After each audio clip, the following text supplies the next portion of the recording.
गुरु ब्रह्मा गुरु विष्णु गुरुदेवो महेश्वरः गुरु साक्षात् परब्रह्म तस्मै श्री श्री गुरुभ्यो नमः। परम गुरुभ्यो नमः। परमेष्टि गुरुभ्यो नमः। घुम गुरुभ्यो नमः। ಪ್ರಿಯ ವೀಕ್ಷಕರೇ, ಮೇಷರಾಶಿ ಗುರು ಬದಲಾವಣೆಯ ಪ್ರಭಾವ ಮೇಷರಾಶಿಗೆ ಹೇಗಾಗುತ್ತೆ? ಗುರು ಏನು ಮೇಷರಾಶಿಯಲ್ಲಿ ಸಂಚಾರ ಆಗಲ್ಲ. ಗುರು ಸಂಚಾರ ಆಗೋದು ಅತಿಚಾರಿಯಾಗಿರೋದ್ರಿಂದ. ಗುರು ಅಂದ್ರೆ ಏನು? ಬೃಹಸ್ಪತಿ. ಗುರು ಅಂದ್ರೆ ಏನು? ದೈವಗ್ರಹ. ನವಗ್ರಹಗಳಲ್ಲೇ ಅತ್ಯಂತ ಶುಭ ಗ್ರಹ. ಅಂತಹ ದೈವಗ್ರಹ ಬೇಗ ಮೂವ್ ಆಗ್ತಾ ಇದ್ದಾನೆ. ಅಂದ್ರೆ 1ನೇ ತಾರೀಕು ಜೂನ್ 2026 ಮೇಷರಾಶಿಯಿಂದ ಅಲ್ಲ, ನಿಮ್ಮ ಮೇಷರಾಶಿಯವರಿಗೆ ಮಿಥುನ ರಾಶಿಯಿಂದ ಕಟಕ ರಾಶಿಗೆ ಸಂಚಾರ ಆಗೋದ್ರಿಂದ ಏನು ಪ್ರಭಾವ ಬೀರುತ್ತೆ ಅನ್ನುವಂಥದ್ದು ಬಹಳ ಮುಖ್ಯ. ಗುರುವಿನ ಉಚ್ಚ ಸ್ಥಾನ ಯಾವುದು? ಕರ್ಕಾಟಕ ರಾಶಿ. ಹಾಗಾದ್ರೆ ಗುರು ಕರ್ಕಾಟಕ ರಾಶಿಗೆ ಸಂಚಾರ ಆಗ್ತಾ ಇರೋದ್ರಿಂದ ಮೇಷರಾಶಿಯವರಿಗೆ ಗುರುಬಲ ಬಂತ, ಒಳ್ಳೆ ಫಲ ಪ್ರಾಪ್ತಿ ಆಗ್ತಿದೆಯಾ ಅಂತ ನಿಮಗೆಲ್ಲ ಪ್ರಶ್ನೆ ಇರುತ್ತೆ. ನಿಮಗೆ ಮೇಷರಾಶಿ ಜಾತಕರು ಅಂದಾಗ ಅಶ್ವಿನಿ ನಕ್ಷತ್ರ, ಭರಣಿ ನಕ್ಷತ್ರ, ಕೃತಿಕಾ ನಕ್ಷತ್ರ 1ನೇ ಪಾದದಲ್ಲಿ ಜನಿಸಿರೋರು ಮಾತ್ರ ಇದು ಫಲ. ಇದು ಗೋಚಾರ ಫಲ. ಹಂಗಾರೆ ನಿಮಗೆ ಗುರು ಎಷ್ಟನೇ ಮನೆ ಅಧಿಪತಿ? ನಿಮ್ಮ ಚಂದ್ರ ರಾಶಿಯಿಂದ 9ನೇ ಮನೆ ಅಧಿಪತಿ ಮತ್ತು 12ನೇ ಅಧಿಪತಿಯಾಗಿ 4ನೇ ಮನೆಯಲ್ಲಿ ಸಂಚಾರ ಆಗ್ತಾನೆ. ಗುರು ಉಚ್ಚನಾಗ್ತಾನೆ. ಅವಾಗ ನೀವೆಲ್ಲ ಕಡೆ ನೋಡ್ತಾ ಇರ್ತೀರಾ. ನಂದು ಒಂದೇ ಚಾನಲ್ ನೋಡಲ್ಲ, ಕೆಲವರು ನಂದೇ ಒಂದು ಚಾನಲ್ ನೋಡಿರ್ತಾರೆ. ಇನ್ನು ಕೆಲವರು ಬೇರೆ ಬೇರೆ ಗುರುಗಳು ಏನು ಹೇಳ್ತಾರೆ, ವ್ಯೂಸ್ ಜಾಸ್ತಿ ಬರಲಿ ಅಂತೇಳಿ. ಗುರು ಅಂದ್ರೆ ಏನು? ಬೆಳಕನ್ನು ತೋರಿಸುವಂಥದ್ದು. ಕತ್ಲೆಯವರೆಗೆ ಬೆಳಕನ್ನು ತೋರಿಸ್ಬೇಕು. ಅಂತಹ ದೈವ ಗ್ರಹ ಚತುರ್ಥ ಭಾವದಲ್ಲಿ ಸಂಚಾರ ಆಗ್ಬೇಕಾದ್ರೆ ಕೆಲವರೆಲ್ಲ ನಿಮ್ಗೆ ತುಂಬಾ ಒಳ್ಳೇದಾಗ್ಬಿಡುತ್ತೆ. 12 ವರ್ಷದ ಮುಂಚೆ ನೀವು ನೋಡ್ಕೊಳ್ಳಿ ನಿಮ್ಮ ಹಣೆ ಬರ ಹೇಗಿತ್ತು ಅಂತ ಹೇಳ್ತಾರೆ. ನಿಮ್ಗೆ 12 ವರ್ಷದ ಜ್ಞಾಪಕ ಇದೆಯಾ? 12 ವರ್ಷದ ಹಿಂದೆ ಏನಾಗಿತ್ತು? ಈಗ ಗುರು ಚತುರ್ಥ ಭಾವದಲ್ಲಿ ಸಂಚಾರ ಆಗ್ಬೇಕಾದ್ರೆ ಹೇಗೆ ಶುಭ ಫಲ ಕೊಡೋಕೆ ಸಾಧ್ಯ? ಗುರು ಉಚ್ಚನಾದರೂ ಕೂಡ ನಿಮ್ಮ ಜನ್ಮ ರಾಶಿಯಿಂದ ಚತುರ್ಥ ಭಾವದಲ್ಲಿ ಸಂಚಾರ ಆಗ್ಬೇಕಾದ್ರೆ ಅಶುಭ ಫಲಗಳನ್ನ ಕೊಡ್ತಾನೆ. ನಾನು ನಿಮ್ಗೆ ಎದುರಿಸ್ಬೇಕು ಅಂತೇನು ಹೇಳ್ತಾ ಇಲ್ಲ. ನೀವು ಜಾಗೃತರಾಗಿ ನಿಮ್ಗೆ ಒಳ್ಳೇದಾಗುತ್ತೆ ಒಳ್ಳೇದಾಗುತ್ತೆ ಅಂತ ಹೇಳಿ ಒಳ್ಳೇದಾಗದೇ ಇದ್ದಾಗ ನಿಮ್ಗೇನಾಗುತ್ತೆ?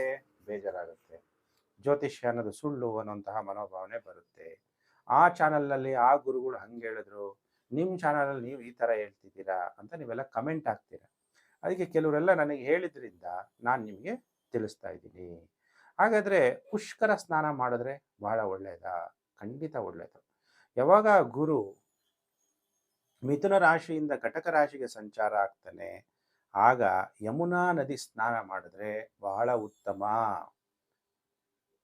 ಒಳ್ಳೆಯ ಪುಷ್ಕರಾಂಶದಲ್ಲಿ ಸ್ನಾನ ಮಾಡಿದಾಗ ಶರೀರ ಮತ್ತು ಶರೀರದಲ್ಲಿರುವಂಥ ಒಂದು ಚೈತನ್ಯ ಶಕ್ತಿಗೆ ಒಂದು ಎನರ್ಜಿ ಅನ್ನೋದು ಪಾಸ್ ಆಗುತ್ತೆ ಅನ್ನೋದನ್ನ ನೀವು ಮರಿಬೇಡಿ. ಹಾಗಾದ್ರೆ ಗುರು ಚತುರ್ಥನ ಕಾಯ್ತಾ ಇದ್ದೀನಿ ಗುರುಜಿ, ನನಗಾಗಲೇ ಈಗ 7:30 ಬೇರೆ ನಡೀತಾ ಇದೆ, ನಮ್ಗೆ ಯಾವಾಗ ಒಳ್ಳೇದಾಗುತ್ತೋ ಅಂತ ಕಾಯ್ತಾ ಇದ್ದೆ. ಎಲ್ಲರೂ ಹೇಳ್ತಾ ಇದ್ರು 1 ಜೂನ್ವರೆಗೂ ವೆಯ್ಟ್ ಮಾಡಿ, ಗುರುಬಲ ಬಂದ್ಬಿಡುತ್ತೆ ಅಂತ. ಖಂಡಿತ ಗುರುಬಲ ಬರ್ತಾ ಇಲ್ಲ. ಗುರುಬಲ ನಾವು ಯಾವಾಗ ನೋಡ್ತೀವಿ ಅಂದರೆ ಒಳ್ಳೆ ಮನೆ ಕಟ್ಟಬೇಕು, ವಾಹನಗಳನ್ನ ತಗೋಬೇಕು, ಭೂಮಿ ಖರೀದಿ ಮಾಡಬೇಕು, ರಾಜಕಾರಣಿಗಳಾಗಿದ್ರೆ ಒಳ್ಳೆ ಅಧಿಕಾರ ಪಡಿಬೇಕು, ಟ್ರಾನ್ಸ್ಫರ್ಸ್ ಆಗ್ತಾ ಇರುತ್ತೆ ಅವಾಗ ಒಳ್ಳೆ ಪೋಸ್ಟಿಂಗ್ಸ್ ತಗೋಬೇಕು, ಉಪನಯನ ಮಾಡ್ಕೋಬೇಕು. ಇಂತಹ ಶುಭ ಕಾರ್ಯಗಳಿಗೆ ಗುರುಬಲ ನೋಡ್ತೀವಿ. ಹಾಗಾದ್ರೆ ಇನ್ನು ಗುರುಬಲನೂ ಇಲ್ಲ, 7:30 ಬೇರೆ ನಡೀತಾ ಇದೆ. ಹಾಗಾದ್ರೆ ಮೇಷರಾಶಿ ಜಾತಕರು ಏನಾಗಬೇಕು? ಎಚ್ಚರಿಕೆ, ಅಟೆನ್ಷನ್. ದೇವ ಗುರು ಅಂದ್ರೆ ಏನು? ದೈವ. ದೈವ ಯಾರಿಗೂ ಕಷ್ಟ ಕೊಡಲ್ಲಲ್ವ ಗುರುಜಿ, ಒಳ್ಳೇದೇ ಅಲ್ವಾ ಮಾಡಬೇಕಾಗಿರೋದು ಅಂತೀರ. ಆದರೆ ಧರ್ಮ ಅನ್ನೋದು ದೇವರು, ಬರೀ ದೇವರು ಧರ್ಮವನ್ನ ನೋಡ್ತಾನೆ. ದೇವರು ನಮಗೆ ಪಾಠವನ್ನ ಕಲಿಸ್ತಾನೆ ಅಲ್ವಾ. ಯಾವಾಗಲೂ ಸುಖ ಇದ್ರೆ, ಕಷ್ಟ ಇದ್ದಾಗ ಆಮೇಲೆ ಸುಖ ಬಂದ್ರೆ ನಿಜವಾದ ಸುಖದ ಅನುಭವ ನಿಮಗಾಗುತ್ತೆ. ಗುರು ಒಳ್ಳೆಯದೇ ಮಾಡ್ತಾ, ದೇವರು ಒಳ್ಳೆಯದೇ ಮಾಡ್ತಾ ಇದ್ರೆ ನಿಮಗೆ ಕಷ್ಟದ ಅನುಭವ ಏನು ಗೊತ್ತಾಗುತ್ತೆ? ನಿಮ್ಮ ಜೀವನದಲ್ಲಿ ಅನುಭವ, ಎಕ್ಸ್ಪೀರಿಯನ್ಸ್ ಆಗಬೇಕು. ಚಿಕ್ಕ ಮಕ್ಕಳಿಗೆ ಅನುಭವ ಇರಲ್ಲ. ದೊಡ್ಡವರು ಆಗ್ತಾ ಆಗ್ತಾ ಅನೇಕ ಸಮಸ್ಯೆಗಳನ್ನ ಎದುರಿಸಿ ಎದುರಿಸಿ ಎದುರಿಸಿ ನೀವು ಒಂದು ಶಕ್ತಿಶಾಲಿಗಳಾಗ್ತೀರಿ. ಈಗ ಹಂಗಾರೆ ದೈವ 4ನೇ ಮನೆಯಲ್ಲಿ ಬಂದಾಗ ನಿಮಗೆ ಯಾವ ವಿಷಯದಲ್ಲಿ ಚಾಲೆಂಜಸ್ ಬರುತ್ತೆ?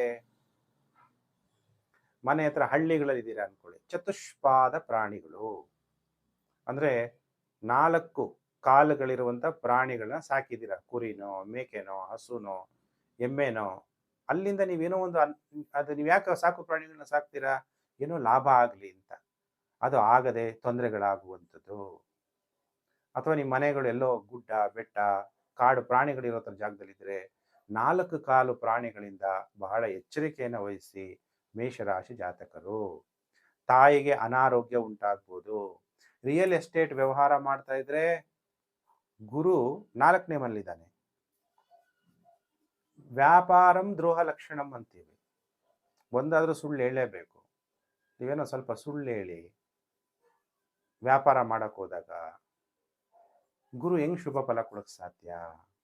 ಮನೆ ವಿಚಾರ ಇರ್ಬೋದು, ವಾಹನದ ವಿಚಾರ ಇರ್ಬೋದು, ಗೃಹದಲ್ಲಿ ಏನಾಗುತ್ತೆ ಅವಾಗ? ಅಶಾಂತಿ, ದುಃಖ ಹೆಚ್ಚಾಗುತ್ತೆ, ನಿಮ್ಮ ಮಾನಸಿಕವಾದ ಸ್ಥಿತಿ ಅಸ್ಥಿರವಾಗ್ಬಿಡುತ್ತೆ. ಭಯ ಪಡ್ಬೇಡಿ, ಪರಿಹಾರ ಹೇಳ್ತೀನಿ. ಯಾಕೆಂದ್ರೆ ಶನಿ ಬೇರೆ ವ್ಯಯ ಭಾವದಲ್ಲಿದ್ದು 12ನೇ ಮೇಲಿದ್ದು ನಿಮಗೆ ಸಾಡೆ ಸಾತಿ. ಅದ್ರ ಜೊತೆಗೆ ಗುರು ಬಲ ಬೇರೆ ಇಲ್ಲ, ಗುರು 4ನೇ ಮನೆಗೆ ಬಂದ್ಬಿಟ್ಟ. ಗುರು ಬೇರೆ ಈ ತರ ನೆಗೆಟಿವ್ ಎಫೆಕ್ಟ್ ಅನ್ನೇ ಕೊಡ್ತಾನೆ. ಯಾಕೆ ಅಂದ್ರೆ ನೀವು ಬುದ್ಧಿ ಕಲಿಬೇಕು. ನಮ್ಮ ಮಾನಸಿಕವಾಗಿ ಅಸ್ಥಿರ ಯಾಕಾಗುತ್ತೆ ಹೇಳಿ? ಗುರು ಕೆಟ್ಟದ್ ಮಾಡ್ತಿದ್ದಾನ? ಖಂಡಿತ ಇಲ್ಲ. ನೀವು ಮೆಂಟಲಿ ಸ್ಟ್ರಾಂಗ್ ಆಗಬೇಕು. ಕಷ್ಟದ ಸಮಯದಲ್ಲೂ ಏನೇ ಪರಿಸ್ಥಿತಿ ಬರಲಿ ಗೆಲ್ಲಬೇಕು. ಆ ಶಕ್ತಿ ತುಂಬಬೇಕಾದ್ರೆ ಗುರು ನಿಮಗೆ ಚಾಲೆಂಜಸ್ ಕಲಿಸ್ಲೇಬೇಕು. ಹೌದಾ ಅಲ್ವೋ? ತಾಯಿ ಸಂತೋಷವಾಗಿರಲ್ಲ, ಆಗ ತಾಯಿನ ಹೆಂಗ್ ಸಂತೋಷವಾಗಿ ಇಡಬೇಕು ಅನ್ನೋದನ್ನ ನೀವು ಕಲಿಬೇಕು. ಅದು ಕಲಿಸ್ತಾನೆ. ವಾಹನಗಳು ನೀವು ಇಟ್ಟಿದ್ದೀರಾ, ಬಾಡಿಗೆಗಳು ಕಳಿಸ್ತಾ ಇದ್ದೀರಾ, ತೊಂದರೆಗಳಾಗ್ಬೋದು. ಯಾವುದೋ ಕಂಪ್ನಿ ಜೊತೆ ಟೈಅಪ್ ಮಾಡಿದ್ದೀರಾ, ಸಾಲಗಳು ಮಾಡಿಬಿಟ್ಟಿರ್ತೀರಾ, ಅಪಘಾತಗಳಾಗೋದು. ಅಥವಾ ಕಂಪ್ನಿ ಜೊತೆಗೆ ಟೈಅಪ್ ಕಿತ್ತೋಗ್ಬಿಟ್ರೆ ಲೋನ್ ಕಟ್ಟೋರು ಯಾರು? EMI ಕಟ್ಟೋರು ಯಾರು? ಯಾರು ಜೂಜಾಟ ಕೆಟ್ಟ ವ್ಯವಹಾರಗಳು ಕಲ್ತಿದ್ರೆ ಹಣವನ್ನ ಕಳೆದುಕೊಳ್ತೀರಿ. ಬಹಳ ಎಚ್ಚರ. ಬೇರೆಯವರು ಯಾವುದೋ ಚಾನಲ್ಗಳನ್ನ ನೋಡೋದು, ಗುರುಬಲ ಬಂದ್ಬಿಡ್ತು ನಮ್ಗೆ ಒಳ್ಳೇದಾಗುತ್ತೆ ಅಂತ ಅಂದ್ಕೊಂಡು ನೀವು ಹಣ ಕಳ್ಕೊಂಡ್ರೆ ನಾನು ಜವಾಬ್ದಾರಿ ಅಲ್ಲ. ನೀವು ನನ್ನ ಚಾನಲ್ ನೋಡ್ತಾ ಇದ್ದೀರಾ ಅಂದರೆ ನಿಮಗೆ ಸತ್ಯವನ್ನ ಹೇಳುವಂಥದ್ದು ನನ್ನ ಕರ್ತವ್ಯ ಆಗಿರುತ್ತೆ. ಕೆಲವರು ಡಿಪ್ರಮೋಷನ್ ಆಗ್ಬೋದು. ಗುರು 4ನೇ ಮನೆಗೆ ಅಂದಾಗ ದೈವ ಏನ್ ಮಾಡ್ತಾನೆ? ನೀವು ಹಿಂದಿನ ಜನ್ಮದಲ್ಲಿ ಮಾಡಿರೋ ಕರ್ಮವನ್ನ ತೆಗೆಯೋಕೆ ಪ್ರಯತ್ನ ಮಾಡ್ತಾನೆ. ಸಾಲಗಳು ಮಾಡಿರ್ತೀರ, ಆ ಸಾಲ ತೀರ್ಬೇಕಲ್ಲ. ಕಷ್ಟಗಳನ್ನು ಅನುಭವಿಸಿ ನೀವು ಶಕ್ತಿಶಾಲಿಯಾಗಿ ಒಳ್ಳೆತನ ಮಾರ್ಗಕ್ಕೆ ಹೋಗೋಕ್ಕೋಸ್ಕರ ಇವೆಲ್ಲ ಕಷ್ಟಗಳು ಬರುತ್ತೆ. ಶನಿ ಅಯ್ಯೋ ಸಾಡೆ ಸಾತಿ ಗುರುಜಿ ಅಂತ ಹೆದರ್ಕೋಬೇಡಿ. ನಿಮಗೆ ಸಾಡೆ ಸಾತಿ ಶನಿ ಬರೋದೇನಕ್ಕೆ? ಆಧ್ಯಾತ್ಮಿಕವಾಗಿ ನೀವು ಅರ್ಥ ಮಾಡ್ಕೊಳ್ಳಿ. ನಿಮ್ಮನ್ನ ನೀವು ಯಾರು ಅಂತ ಅರ್ಥ ಮಾಡ್ಕೊಳ್ಳಿ. ನಿಮ್ಮನ್ನ ಒಂಟಿಯಾಗಿ ಮಾಡ್ತಾನೆ ಶನಿ. ಯಾಕೆ ಒಂಟಿಯಾಗಿ ಮಾಡ್ತಾನೆ? ನಿಮ್ಗೆ ಒಂಟಿಯಾಗಿರೋಕ್ಕೆ ಆಗಲ್ಲ, ಭಯ. ನನಗೆಲ್ಲರೂ ಬೇಕು, ಬಂಧುಗಳು ಬೇಕು, ನೆಂಟರು ಬೇಕು, ನಾನು ಮಾತಾಡ್ತಾನೆ ಇರಬೇಕು. ಕೆಲವರು ಮಾತಾಡುವಂಥ ಅಭ್ಯಾಸ. ಆದರೆ ನೀವು ಬರಬೇಕಾದ್ರೆ ಒಬ್ಬರೇ, ಜ್ಞಾಪಕ ಇಟ್ಕೊಳ್ಳಿ. ಅದನ್ನು ಶನಿ ಕಲಿಸ್ತಾನೆ. ಹೋಗ್ಬೇಕಾದ್ರೆ ಒಬ್ಬರೇ. ಅದನ್ನ ಅರ್ಥ ಮಾಡ್ಕೋಬೇಕು. ಅದೇ ಪಾಠವನ್ನು ಕಲಿಸುವಂಥ ಸಮಯ ಇದು. ಮೇಷರಾಶಿ ಜಾತಕರಿಗೆ ಪಾಠ ಕಲಿತಾ ಇದ್ದೀರಾ. ನೀವು ಕಲೀಲಿಲ್ಲ ಅಂದರೆ ಮತ್ತೆ ಇದೇ ಪಾಠ ಮತ್ತೆ ರಿಪೀಟ್ ಆಗುತ್ತೆ. ಪಾಸ್ ಆದರೆ ತಾನೇ ಮುಂದಿನ ಕ್ಲಾಸ್ ಕಳಿಸೋದು. ಪಾಸ್ ಆಗಿಲ್ಲ ಅಂದರೆ ಅಲ್ಲೇ ಇರ್ತೀರಾ. ಅದಕ್ಕೆ ನಿಮಗೆ ತಪ್ಪು ತಿಳುವಳಿಕೆ ತಿಳಿಸ್ತಾ ಇಲ್ಲ.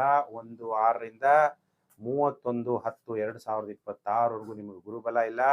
ನಿಮಗೆ 31ನೇ ತಾರೀಕು ಅಕ್ಟೋಬರ್ 2026ರಿಂದ ಗುರುಬಲ ಆರಂಭ ಆಗುತ್ತೆ.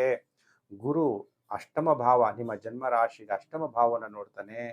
ವಾಹನಗಳನ್ನು ನೀವೇ ಸ್ವಂತ ವಾಹನ ಡ್ರೈವ್ ಮಾಡ್ತಾ ಇದ್ರು, ಬೆಂಗಳೂರು ಅಂತ ಸಿಟಿ ಇರ್ಬೋದು, ಎಲ್ಲಿ ನೋಡಿದ್ರು ಟ್ರಾಫಿಕ್ಕು. ಅಮೇರಿಕಾದಲ್ಲಿದ್ರು ಟ್ರಾಫಿಕ್ಕು, ಇಂಡಿಯಾದಲ್ಲಿದ್ರು ಟ್ರಾಫಿಕ್ಕು.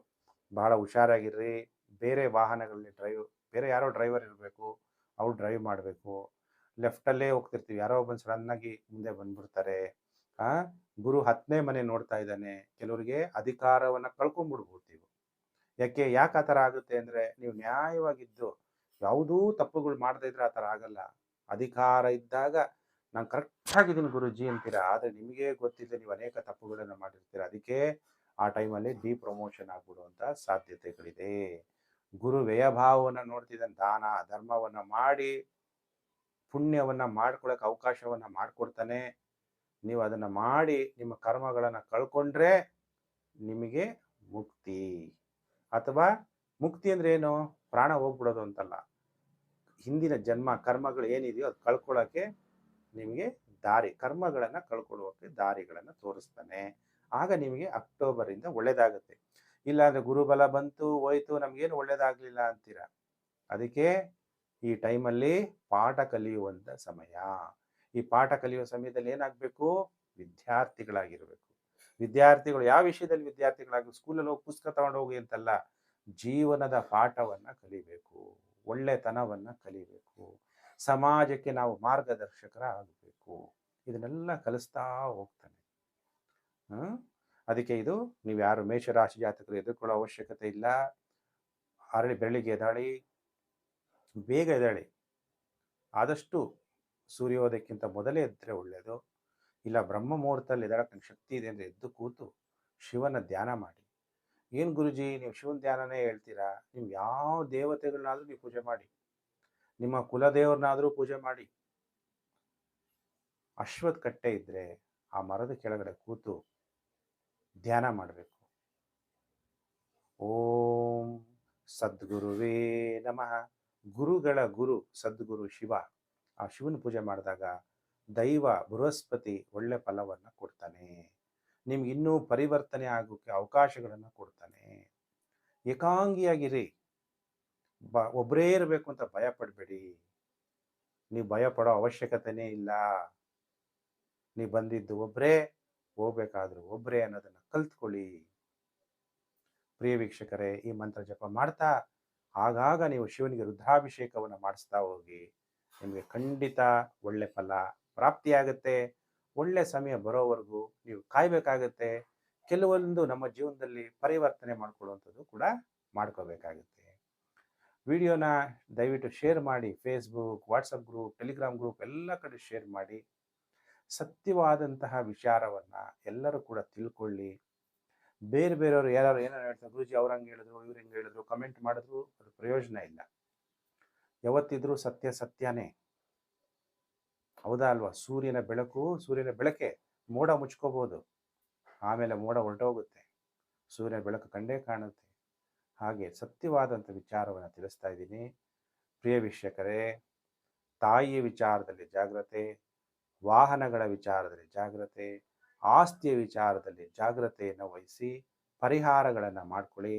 ನದಿ ಸ್ನಾನ ಮಾಡೋದನ್ನು ಮರಿಬೇಡಿ.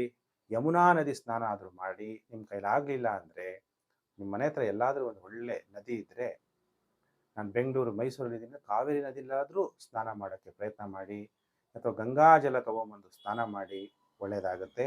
ಪ್ರಿಯ ವೀಕ್ಷಕರೇ, ಮೇಷರಾಶಿಗೆ ಗುರುಗ್ರಹ ಬದಲಾವಣೆಯಿಂದ ಏನು ಫಲಾನುಫಲ ಪ್ರಾಪ್ತಿಯಾಗುತ್ತೆ ಅನ್ನುವಂಥ ವಿಚಾರವನ್ನು ತಿಳಿಸಿದ್ದೀನಿ.